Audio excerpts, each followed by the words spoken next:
ആണ് അതിന്ന് കാണുന്ന കാബയാക്കി മുഹമ്മദ് നബി മാറ്റിയത്. അത് നിങ്ങൾ സമ്മതിക്കും? അതപ്പോ ശരിയാണോ? ആ അമ്പലം പൊളിച്ചിട്ട് പള്ളി പണിത് ശരിയാണോ?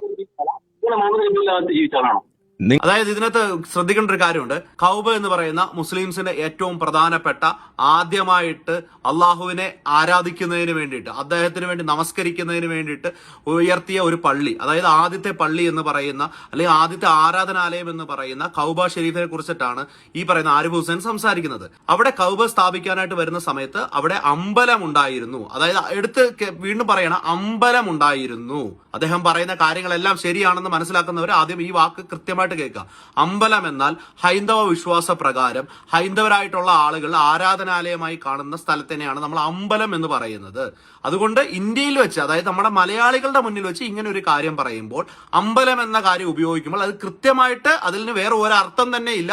അമ്പലം എന്നാൽ ഹൈന്ദവ വിശ്വാസ പ്രകാരമുള്ള ആരാധനാലയത്തിനെയാണ് അമ്പലം എന്ന് പറയുന്നത്. ഇദ്ദേഹത്തിന്റെ വാക്കുകൾക്കനുസരിച്ച് മക്കയിൽ ആദ്യമായിട്ടുണ്ടായിരുന്ന ഒരു ഹൈന്ദവ വിശ്വാസ പ്രകാരമുള്ള അമ്പലമായിരുന്നുവെന്നും അവിടെ ഉണ്ടായിരുന്ന സാധനത്തിനെ തകർത്തിട്ടാണ് ഈ പറയുന്ന പള്ളി പണിതു എന്നാണ് നമ്മുടെ പുണ്യാളനായിട്ടുള്ള മിസ്റ്റർ ആരിഫ് ഹുസൈൻ പറയുന്നത്. അദ്ദേഹം നല്ലൊരു വ്യക്തി ആയതുകൊണ്ടാണ് പുണ്യാളൻ എന്ന് പറഞ്ഞത്, കളിയാക്കിയതല്ല കേട്ടോ. ഇനി അതിന്റെ പേര് എന്നോട് സംസാരിക്കാൻ വരല്ലേ. എന്തായാലും നമുക്ക് പുള്ളി അതിനെ കുറച്ച് നല്ല തെളിവുകളും കൂടെ തരുന്നുണ്ട്. ഒരു കാര്യം ചുമ്മാ പറഞ്ഞിട്ട് പോലെ ഞാൻ എപ്പോഴും സംഘങ്ങളോട് പറയും, ചുമ്മാ തെളിവില്ലാത്ത കാര്യങ്ങൾ പറയില്ല, തെളിവില്ലാത്ത കാര്യം പറയില്ല, ചുമ്മാ വായ്ത്താളം അടിക്കരുതെന്ന് പറയും.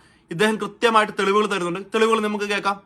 നിങ്ങൾ പറയുന്നത് കേൾക്കുക, അതിന് ഉത്തരം ഉണ്ടെങ്കിൽ നിങ്ങൾ പറയാ. ഹദീസിലുള്ള കാര്യമാണ് ഞാൻ പറയുന്നത്, ചരിത്രത്തിലുള്ള കാര്യമാണ് ഞാൻ പറയുന്നത്. മുഹമ്മദ് നബി കാബ പിടിച്ചെടുക്കുന്ന സമയത്ത് അവിടെ ഉണ്ടായിരുന്ന ആ അമ്പലം, ആ വിഗ്രഹങ്ങളെ 360 വിഗ്രഹങ്ങളെ തല്ലി പൊട്ടിച്ചിട്ടാണ് അത് ഇന്ന് കാണുന്ന പള്ളിയാക്കി മാറ്റിയത്. അത് നിങ്ങൾ സമ്മതിക്കുമോ? അത് ശരിയാണോ? അത് ഹദീസിൽ വായിച്ചു നോക്ക്. ആ അതെ, നിങ്ങൾ സമ്മതിക്കുമോ? അത് ശരിയാണോ? അത് ശരിയാണോ എന്നാ ഞാൻ ചോദിക്കണത്. ഇത് സ്വപ്ന